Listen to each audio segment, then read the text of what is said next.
there, welcome. Welcome to Homekeepers. How wonderful to be with you today, my friend. I think you're going to be glad you tuned in, and I hope that you are enjoying the blessing of the Lord. You know, sometimes you have to plow through the bad news that's going around and just look and see what the Lord is doing and His faithfulness in every little detail. Now, we're going to talk about divorce today. It's not the happiest subject in the world, but my guest, Tangela Clark, has experienced it, and she has written a book about it. And as I scanned the chapters in here, I don't think she's left anything out. It's just great. So I want you to meet her, and then Stephanie and I are going to make a beef stroganoff. Now, you know how menus kind of come around, we all grab them, they're new, we haven't heard of them before. I was on the evangelistic field with my husband, and we came home, and I've mentioned to you before how wonderful my mother-in-law was and what a great cook. And she was exciting. She had got this recipe for beef stroganoff. And so we were enjoying it so much. And I think recipes do get a little trendy like that. Well, we're fixing one today. I think it's kind of a skillet thing. It's not exactly like the beef stroganoff that Stephanie and I are used to, but we'll put it together and let you know what we think, okay? Before I join her, though, the basic Bible study steps of, and it's written by Kay Arthur. Now, if you know anything about evangelical leaders and so forth, Kay Arthur is renowned. And if you want a jump start in learning the Bible, learning how to navigate through it and all, I highly recommend the basic steps of Bible study. And it's yours for any gift to this ministry. You can write to me there at Box 6922, Clearwater, Florida, 33758. And also, you can call us at 1-800-229-0059, and we'll get it out to you. I highly, highly, highly recommend this. And you can tell by the things we offer here that I'm in for jump starts. Anything you can, save a little time, learn more quickly, and all, I'm for that. So hope you take advantage of that. And I'm here to ask Stephanie, have you done beef stroganoff before? Oh, yes. I do it at home a lot because Dave likes it, but never did. This one has Shall carrots we tell in him? it. This one's even got diced carrots in it. Okay, but wait, there's more. This, I have never seen anything like it. Diced carrots, like in slightly seasoned sea salt that you microwave. Okay, pull out one of the little packages. Got 4. I've never seen anything like this before in my life. I'm not a fan of cooked carrots, so this does not look good to me at all. So we're going to throw a few carrots in it, just a few. Now that we've encouraged the audience. Make this whole recipe, maybe don't put the carrot, unless you like carrots, then put all the carrots in. And we might love it when it's all over. This is almost exactly how I make it at home, except I put onions in the ground beef for a little more flavor. I would do that. Yeah. So this is just a pound of ground beef that we've already browned up and going drained. Back decades with my mother-in-law, it was a different kind of, it was a roast beef. It wasn't. Oh yeah, it was like stew meat. It was, yes, it wasn't so good. Ground meat. So this is more frugal, which is probably why it changed. Mm-hmm. Yeah. And a little bit of garlic powder. A little seasoning. And then we got 2 cans of cream of mushroom soup. Mm-hmm. And that was a surprise to me also. Well, this is what I use. Yes. Now, if you don't like canned mushroom soup because of the additives and preservatives, we made mushroom soup on here one time, and it was delicious. So find that recipe. This is milk. Are you telling me half a cup? 3,000 recipes? No, I'm saying if you want to make your own cream of mushroom soup, if the viewers don't like that. I'd have to look that one up. I forgot all about it. It was delicious. Yeah. It was in a green bean casserole is what it was. Now, I have a whole... Was cream cheese in the kind of original one? Cream cheese or sour cream. Sour cream, yes. That's what I remember. Yeah, so I'm putting a whole thing of 8-ounce block of sour cream. We're going to melt that down. It's just super simple. Listen, I'm getting to where I just want super simple dinners. In one pan, even better. And in this day and age, you can find those, and they're very tasty. Yes. And there's shortcuts. Okay. We've mentioned before, there goes the carrots. There. Okay. This says, the name of this recipe is Michelle's Ultimate Beef Stroganoff Casserole. So I'd like to meet Michelle and say, where'd you get the ideas for the carrots? Yeah. It's not her. Maybe she was trying to get vegetables into her children or something. Well, I would suggest a raw salad. Yeah. Okay, and then we got, let me melt this down just a little bit more. Yeah, Listen, give it some time. While we're taping, it's almost Christmas. My office looks like Christmas exploded in it, and I'm excited. I wish I could invite, well, you've even got, not very many people go in the makeup room. I saw things in the makeup room. I have things everywhere. I am Santa super Claus has excited. been here Yes. to CTN. And planning is what takes the stress out of it. I have lists, I have ideas, I have things down on paper, I have things purchased early to try to keep it the least stressful, because it shouldn't be stressful. It shouldn't. But really, I have to commend her. Ask me to get a Christmas party together for this many people. Work here, just shoot me. Oh. But it's one of my favorite parts of my job. She is organized. She said, I really love doing it, but I'm glad when it's over. Only because then I know it was successful. Yes. Okay. Well, I can tell you they're successful. When I go, I enjoy them so much. It's a lot of fun. Okay, we're almost there. This is a nice, thick, hearty batch. Well. And the noodles we had already cooked. You need to cook the noodles. In case I forgot to say that. Okay, we have an amazing guest to get to, so we need to get this moving. There you go. It's delicious. It tastes like beef stroganoff. And a few onions in that ground beef. Oh man, that cream cheese. It tastes like that's so beef good. Stroganoff. Yeah. Well, that's because it is beef stroganoff. We've never made one before, have we, here? Yes. We have. Was it like this? Yes, it was very similar without the carrots. She remembers every recipe, and we've done over 3,000. So, good for you. If you want this recipe, there's a lot of ways you can get it. Those are coming up on your screen, and you choose the way you want it. We'll get it to you. And hope you enjoy it. It really is very tasty, and you can see how easy it was. That's one thing that, in this day and age, they can really copy something that was more laborious in the past. So get that information, then you'll meet my guest, and I think you're going to love her. She's got a smile that lights up the room, so stay right there. If you would like a copy of today's recipe, you may receive it by contacting us through social media as listed on the screen. When requesting a copy through the mail, be sure to include a self-addressed stamped envelope. Thank you, and please know we always appreciate hearing from our viewers.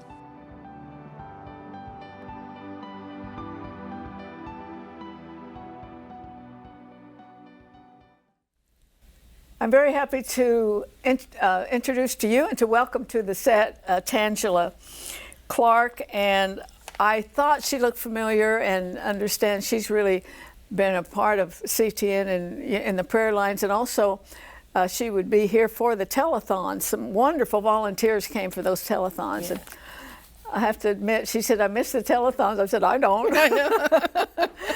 Anybody in this building right here, do you remember? They're all shaking their head no. No. So, we need you. We need you to kind of lift us up. Great. It's awesome. I'm so glad good to have you. Yeah. I'm so glad to be here. Okay, the book is Divorce and Moving On. I Need Help. Moving forward. Yeah. Very timely. Yes. Very timely.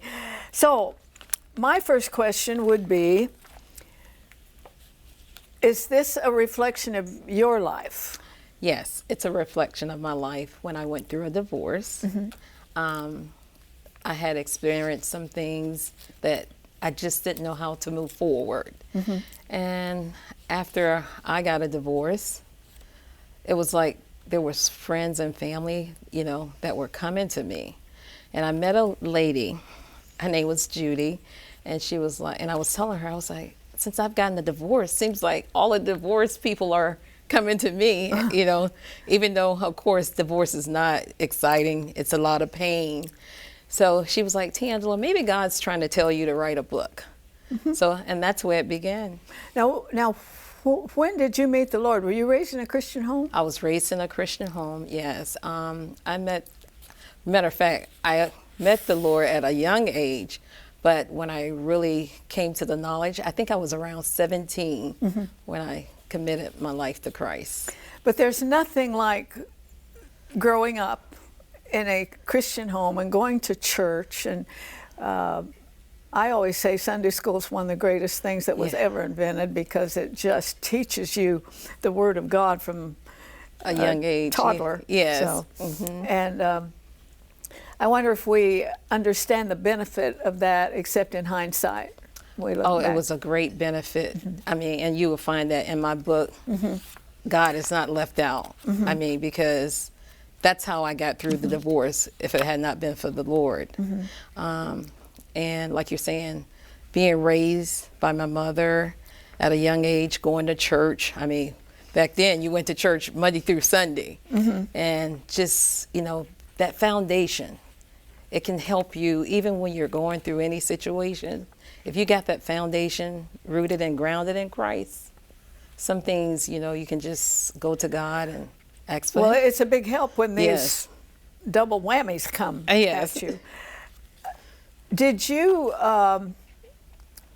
think about divorce for quite a while before it happened? No, because I thought, you know, being brought up in a Christian environment, marriage was supposed to last a lifetime. So I never thought that I would get divorced, because I wanted my marriage to last a lifetime. But being faced with it, that's why I was like, it was kind of traumatizing. Even when, like you're saying, even when you're a Christian, you know. Yes, but I still think you have a little bit of an edge when you know the Lord and you know His Word. And so you came to a point where you noticed other people suffering from divorce. You had been through it. Yes. Not so many years prior, but you did have a little bit of hindsight. And what would you tell them when you would see them struggling? I would tell them that there's light at the end of the tunnel. Now they've already went through the divorce. I would tell them there's hope. I would tell them one thing they have to do is get to a place to find out who you are now and whose you are. Once you get to that place, then you begin to, what I want to say, invest in you. And, you know, so you can go through whatever, even though you're going to still have some ups and downs, because it just don't happen overnight to get through it. You know, it takes a while because a covenant has been sliced. Yes. It's bleeding. That's correct. And some people, there's no way to say, if you're a widow or a divorcee, I think people have to come through it in their own way and time. But I do think they can stay in it too long. I think people can wallow in it, or they can determine, and I think your book probably could be helpful in that. Yes, because the book really gives you direction, as what you're saying. Yes. Okay, I want to talk about some of the things that you address in here. Okay. Because you've nailed it. Thank you. For certain. You talk about choice and decision. Now, what are they deciding about? The choice, I always say, Arthelene, that choice is, love is powerful, but choice is one of the powerful words. They have to decide whatever the situation, whether it's an abusive relationship or if the relationship is just not moving, they have to choose to say what they can handle. You know, to live with what they can handle. So they have to make a choice. Well, I think it's great that that's the first chapter. And I would put it this way: do you want to sit in a pity party, or do you want to move on? Correct. Correct. Yes. And a lot of people, that would make them, you know, how dare you say that? But it would probably make them think too. Too. And what are some of the stumbling blocks? Now, you talk about shame and blame. Yes. Are those big hurdles? Those are big hurdles because, you know, when you're in a marriage and the marriage starts off so beautiful and you've shared it with your friends, beautiful, and then you found out that you're at the end, you're about to get a divorce, that can be a shame to you, you know, after you've talked about how beautiful it was, and now you got to talk about how worse it is where you're at right now. You can really become shamed because now you didn't really expect that to happen, and so it really shamed. I could say I was pretty shamed. You know, you have this big house, these cars. Well, and also you were a church girl. Yeah. All your life. All my life, yes. And it happened to you, and it shouldn't happen to a church girl. I know, right? Not at all. But There's got to be blame on both sides, I would think, but sometimes there's really a major situation, a moral failure. Mm-hmm. It's not the fault of the other person. Right. And that can fracture a relationship. That takes a lot of repair, and a lot of people do repair it, and they come through victorious. Right, yes. Which is the good thing. Big thing, right. But you said that you had friends and folks that would come to you, and that's why you decided to write the book. The book, yes. And I felt like I was carrying some of their pain, even though I knew what they had been through. Mm-hmm. I was just like, I hate to see my friend go through this. I hate to see, and I'm talking about devastating divorces. Mm-hmm. Like, oh my God, when you get to a divorce, the point where you're divorced and you don't want to live anymore. Mm-hmm. You want to take your life. I've met people like that. Yeah, so now, you got to carry their pain, even though you know what it feels like. And we know that it may not be the same, but it's still pain. So now you're trying to get that person, to say, oh, you can make it. Absolutely. As you mentioned, there's shame and there's blame and there's sorrow. And those are things that are hard to get over. But you have to go back to your first chapter. Mm-hmm. You decide. That's right. That's right. What you can live with, mm-hmm. What you like, yeah. Were you involved in any of the singles ministries in churches? Because those usually have a lot of divorced people in them. Yes, when I was involved in one, but I didn't stay in it long because at that time my mind was ministry. Mm-hmm. Yeah, and I was kind of being more active in ministry. There used to be some very big ones. I've spoken for them, and they're a real blessing. There needs to be a place right for these people.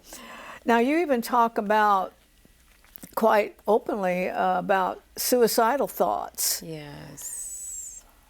I don't know that I've ever ministered to a person who got divorced and had those kind of thoughts. Now, I do have a friend that did have that thought, mm-hmm. that they didn't want to live, and it's because they have poured so much of themselves into the marriage that sometimes, and I'll say maybe they lost themselves, that they couldn't believe that they were going to have a divorce. Mm-hmm. And so it's like, you don't want to live again because it goes back to shame. I'm so ashamed. I just want to take my own life because I can't take it no more. Mm-hmm. Yeah. You can't hardly compare it to death of a mate because death is final. Yes. And divorce is more of a fracture.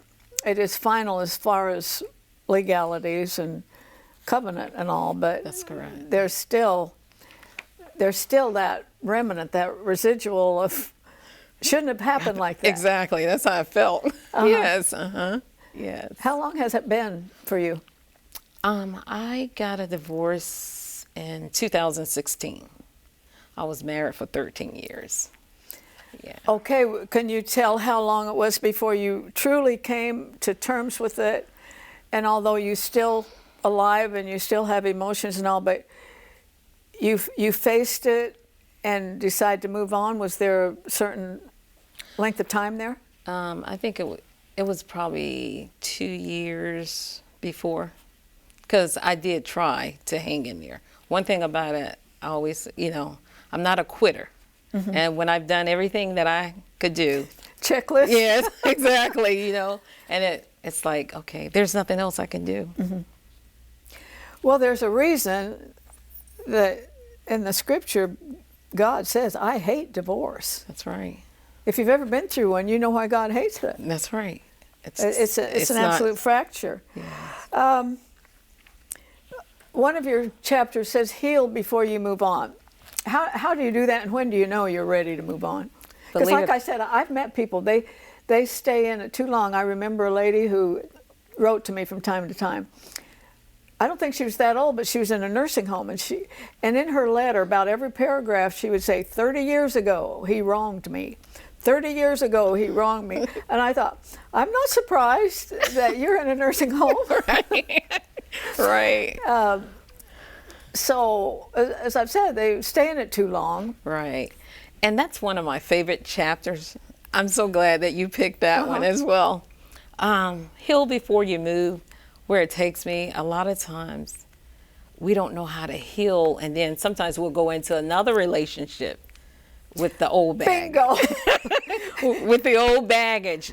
You know, we don't release, we don't get rid of the previous one, and then we think that the next one is going to make it better. Well, I taught some big singles classes, and I could tell first time they came in where they kind of were in the process. Some of them were like just hopeless. Others were looking around, you know, and there were instances where I knew these people shouldn't be together. And of course, they always say God put us together. Yeah. But he didn't. Right. And I saw the travesty. I saw when there were children involved and all. And you are so right on to be healed before you ever think about any kind of a romantic relationship again. That's right. I agree. Just, you gotta heal. do you remember the moment you decided, hey, I'm okay. I think I'll live. You enjoyed this book, right? This is so amazing. One morning I woke up and I went to the mirror and I looked at myself, you know, and I have all the pain, and I had to tell this is not you. Yeah. And that's when the healing began. Yeah, because that's not your personality, it's not your disposition. No. I'm the one that used to go and try to fix it and help everybody, you know. Even before I got married, it was like, you know, it can work out. But now I'm walking in those same shoes. So. Well, I was in a place of authority in this church. I was the minister of music, and I was single Sunday school. Yes. And this couple in the choir got together, and I knew it was a total disaster. And they were just starry-eyed. And so I let it be known that I would not attend the wedding. Right. When it's wrong, right. I'm not going to give it support. That's right. Well, other people started taking their clue from me. And so the girl was going to bake the cake. She said, I'm not going to bake the cake for that wedding. The piano player said, I'm not going to play for it. Oh, wow. So as people dropped out, they postponed it and then eventually broke it off. And you know, that is the exact, I believe, place in the church when the Holy Spirit tells you that this is, and sometimes you don't need the Holy Spirit. That's right. Sometimes it's just right in front That's of you. right, exactly, yes. And do you know, 2 years after that, the bride called me up and thanked me. Yeah. But it took some courage on my part. Right. Because these were my friends, and you know what else? They were my best singers. I said, why can't the ones who sing flat, you know, exactly. have the problem? Okay, can't go through all these, but you have a chapter called Reset Your Mind. How do you do that? The way you can, in the book, Resetting Your Mind, I always say, I start with myself first. I had to get to, like I said, I had to think about myself. We know that the mind is very powerful, and I had to reset my mind to the things that made me happy, that made me a whole woman, that made me want to continue to live and move on. So it's your thoughts. Like, even in the book where God said, let this mind be in you. Yes. That was in Christ Jesus. So I think when we reset our mind to somebody that knows who we are and knows everything about us, and you just keep resetting your mind, reading the word, doing things that you like, but being more tentative now to who you are. Because there are times when I always say that even whether it's male or female, we can get lost in a person. Yes. That we don't even know who we are at times. So then when we start thinking about, who am I? You know, I kind of think, maybe you could know exactly when it was, but I think that there is a moment for people who move on, become productive, and a measure of happiness again, that there is a moment that says, I'm going to do that. Yes. Was that for you? That was for me. What was it and what were you doing? I started the prayer line. Here at CTN? At CTN, I was like, okay, I need to do something. I started the prayer line, and this is something Good I for wanted to you. and I was so excited because it was amazing. Believe it or not, the calls I would get, Arthelene, were the calls for relationships. And I was like, okay, this is my purpose. This is the plan. That's awesome. Yeah. Because we have a prayer line, and we'll put that on the screen. Yes. And if you need to talk to someone, pray with them, go ahead. But God had put you in a place where you could help. Help. There's nothing like experience. That's right. Yes. Oh. Yes. That is so good to know. Thank you. Well, I think there's another thing there too. Do something. Do something. You got on the prayer line. You did yes, something. Yes, yes. Because I wasn't being selfish. I was being selfless. So I can help somebody else, and just to pray for somebody that that are going through something that you've already been through, and to see your results, and you want them to have a better result, whatever it is. It really touches your heart, and especially when I would get the people, they were like, when are you going to be back on? So that made me happy. I was like, okay, this is what I'm in the right place. Yes.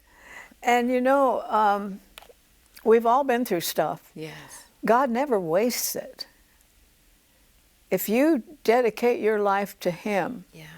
and you've been through Pit City, and your emotions have been just stabbed, He's going to use that. Yes. He uses it for His glory. It's all the way through the Bible. Yes. I've mentioned on the show before, that Paul is killing Christians and dragging them around, and God looks from heaven and says, I think I'll use him.